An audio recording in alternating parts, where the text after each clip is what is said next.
जी, अब मैं बहुत ज़्यादा परेशान हो गई हूँ। सब मुझे बाल कह कह के बुलाते हैं। काश मुझे भी एक बच्चा छोटा सा नन्हा सा होता, तो मैं भी आज अपनी जिंदगी में बहुत खुश होती। कालू जी, मैं चाहती हूँ कि हम कोई बच्चा गोद ले ले जो बहुत ज़्यादा ज़रूरतमंद हो। देखो टुनटुनी, तुम बहुत ज्यादा टेंशन लेती हो। लोगों का क्या है, लोगों को बोलने दो, इतना टेंशन ना लिया करो। हमें जरूर एक बच्चा होगा। इस तरह दिलासा देके कालू टुनटुनी को खामोश करा दिया करता था। कालू जी, आज मैंने खाने में अनार की चटनी बनाई है। क्या आप भी अनार की चटनी खाएंगे?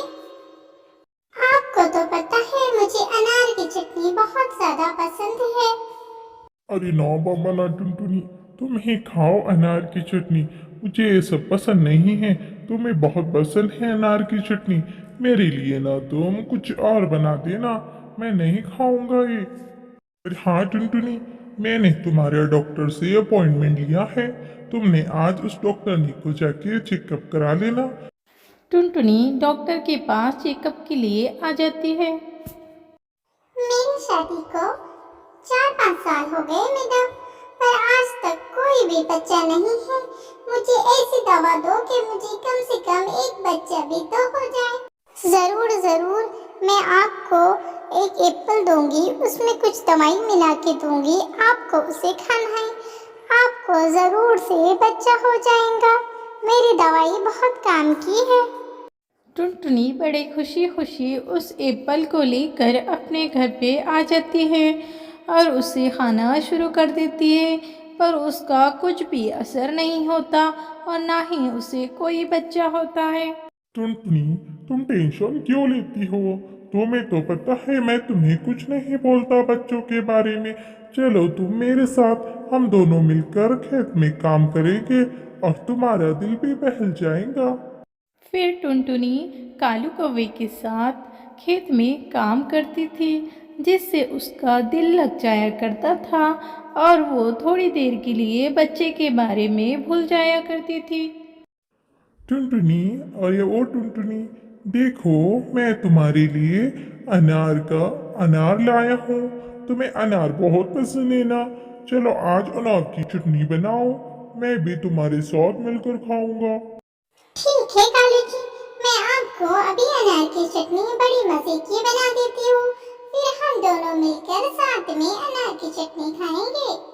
फिर टुनटुनी किचन में आके छुरी से जैसे ही उस अनार को काटने लगती है तो वो अनार बोल पड़ता है। आराम से काटो, मुझे बहुत दर्द हो रहा है। मुझे आराम से काटो। कालू जी, आप ये कौन सा अनार लेके आए हैं? मैं इसे काटती हूँ तो ये आवाज देता है और कहता है कि मुझे आराम से काटो। देखो, आप खुद ही चेक कर लो, मुझे तो बहुत डर लग रहा है। अरे टुनटुनी, तुम कुछ भी बोलती हो, ये तुम्हारा वहम है। लाओ छुरी दो, मैं काट के देखता हूँ। ऐसा कुछ नहीं है। कालू कौवा उस अनार को आराम से काटता है। जैसे ही काटता है तो उसमें से एक नन्ही सी चिड़िया निकल आती है। ये देखकर दोनों बहुत ज़्यादा खुश हो जाते हैं। देखो टुनटुनी, हमें ऊपर वाले ने नन्ही सी परी हमारे घर भेज दी है। तुम बहुत नाराज थी ना, अब यही हमारी बेटी है। फिर टुनटुनी और कालू कौवा उस नन्ही से परी से बहुत प्यार करते हैं। उसका नाम वो परी ही रखते हैं और उसे घूमने के लिए मेला लेके जाते हैं, जगह जगह लेके जाते हैं और अपनी ज़िंदगी में बहुत ज़्यादा खुश रहने लगते हैं। एक दिन टुनटुनी और कालू कौवा परी को एक संत के पास लेके जाते हैं और उससे पूछते हैं कि संत का के परी का भविष्य कैसा होगा। आपकी परी तो बहुत ही सुंदर है और बहुत ही प्यारी है, लेकिन एक दिन इस पर बहुत बड़ी मुसीबत आएंगी और ये उस मुसीबत का सामना बहुत ही दिलेरी से करेंगी। मैं इसे आशीर्वाद देता हूँ और शक्ति भी देता हूँ। ये परी एक दिन बहुत बड़े जानवर से लड़ेंगी और किस्मत में रहा तो ये बच के जरूर निकलेंगी।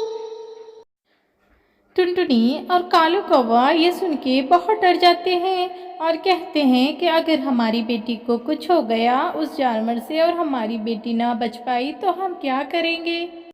कालू जी, मैं क्या कहती हूँ, हम ना अपनी परी का एडमिशन स्कूल में करा देते हैं। हाँ टुनटुनी, तुम ठीक कहती हो। मैं तो उस संतों के बात से तो बहुत डर गया था, लेकिन हमें ऊपर वाले पर भरोसा रखना चाहिए। ठीक है, हम इसका स्कूल में एडमिशन करा देते हैं। फिर टुनटुनी उस संत बाबा की बात सोचकर जोर जोर से रोने लगती है और कालू कौवा उसे बहुत समझाता है। परी का एडमिशन एक बहुत बड़े स्कूल में कर दिया जाता है। परी बहुत खुश थी और वो रोज़ खुशी खुशी स्कूल जाया करती थी। लेकिन एक दिन जंगल में बहुत बड़ी मुसीबत आ जाती है। एक बहुत बड़ा गोडजिला आ जाता है और वो सारे पक्षियों को खाने लगता है और सारे पक्षी बहुत ज़्यादा परेशान हो जाते हैं।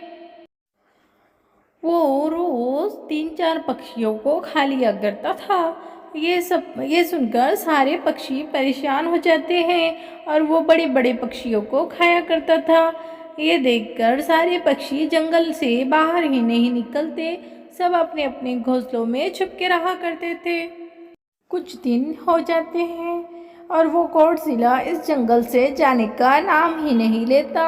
सारे पक्षियों के अनाज खत्म हो गए थे। अब वो घर में करते भी तो क्या करते। कालू जी, अब हम कब तक इस घर में छुप के रहेंगे। अब तो मैं बहुत परेशान हो गई हूँ, खाने के लिए भी कुछ नहीं है। वो गॉडजिला कब जाएगा और हम अनाज घर में कब लाएंगे। अब मैं क्या करूँ और क्या खाना बनाऊँ। ये टुनटुनी, तुम इतना टेंशन क्यों लेती हो? मैं खुद बाहर जाऊंगा और हम सबके लिए अनाज ढूंढ कर लाऊंगा। हम भूखा नहीं रहेंगे। उस गॉडजिला से कब तक डरना। देखना, मैं आज रात तक कुछ न कुछ बंदोबस्त कर लूंगा और बहुत सारा अनाज घर में जमा कर लूंगा। तुम टेंशन मत लो, परी को आज खाना दे दो। परी भी ये सुनकर बहुत ज़्यादा परेशान हो जाती है और सोचने लगती है कि अब क्या होगा। मैं अपने पापा को मुसीबत में नहीं देख सकती। मैं खुद जाती हूँ और बहुत सारा अनाज जमा करके लाती हूँ। फिर परी अनाज ढूंढते ढूंढते बहुत दूर जंगल में निकल जाती है और वो उसे अनाज मिल भी जाता है। अब मैं इस गेहूं को अपने घर पे लेके जाऊंगी। ये देखकर मम्मी पापा बहुत ज्यादा खुश हो जाएंगे और मुझे बहुत ज्यादा प्यार करेंगे। ऐसे ही वो गेहूं उठाने लगती है, वैसे ही वो गॉडजिला वहाँ पर आ जाता है और ज़ोर ज़ोर से चिल्लाता है और उस परी को पकड़ लेता है। मुझे बचाओ, मुझे छोड़ दो, मुझे छोड़ दो, मैंने कुछ नहीं किया। मेरे मम्मी पापा भूखे हैं, इसलिए मैं अनाज ढूंढने के लिए आई थी। मुझे छोड़ दो, मैं आइंदा कभी अकेले घर से नहीं निकलूंगी। ऐ गॉडजिला, ऐ बेरहम गॉडजिला, मुझे छोड़ दे। गॉडजिला उसकी कुछ भी नहीं सुनता और परी को एक दरख्त से बांध देता है और कहता है कि मैं थोड़ी देर में आके तुम्हें कच्चा चबा जाऊंगा। वो तो तुम्हारी किस्मत अच्छी है, मेरा पेट अभी बहुत ज़्यादा भरा हुआ है। ये कहकर वहाँ से चला जाता है।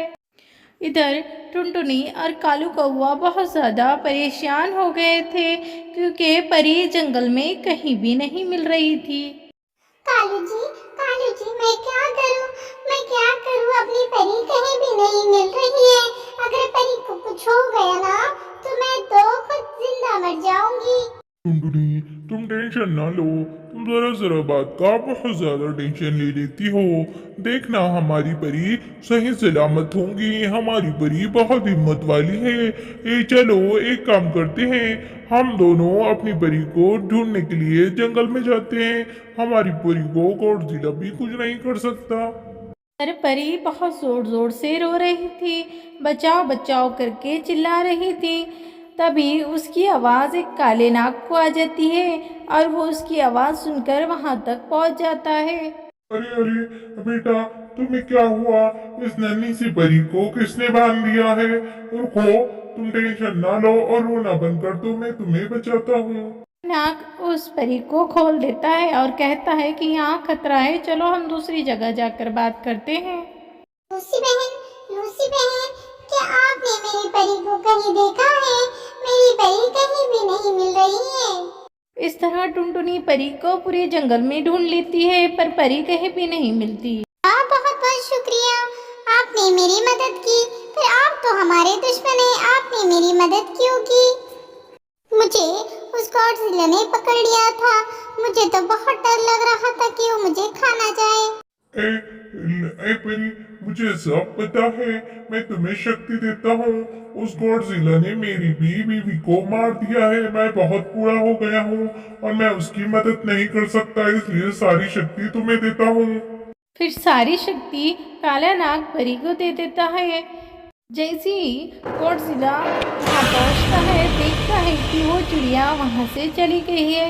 ये देख कर वो बहुत ज़ोर ज़ोर से चिल्लाता है और सोचता है कि किसकी इतनी हिम्मत हुई जिसने मेरे काम में मदखलत की, मैंने जो चिड़िया को पकड़ा था उसे छुड़ा दिया। तर वो बूढ़ा काला नाग सारी शक्ति परी को दे देता है और एक छुरी देता है कि परी, इस छुरी को तुमने सीधा एक बार में गॉडजिला के दिल पर मारना होगा, जिससे वो मर जाएगा। गॉडजिला उस परी को ढूंढते ढूंढते वहाँ पर पहुँच जाता है। फिर परी ना डरते हुए उस छुरी से गॉडजिला के दिल पे वार करती है और वो वहीं मर जाता है। फिर परी और काला नाग बहुत खुश हो जाते हैं क्योंकि काले नाग ने अपनी बीवी का बदला ले लिया था। सारे जंगल के पक्षियों को ये बात मालूम पड़ जाती है और सारे पक्षी परी का स्वागत करने के लिए आ जाते हैं। बहुत सारे फल फ्रूट लाते हैं और बादशाह जी परी को बहुत सारा इनाम देते हैं। ये देखकर टुनटुनी और कालू बहुत खुश हो जाते हैं और सारे पक्षी हंसी खुशी रहने लगते हैं।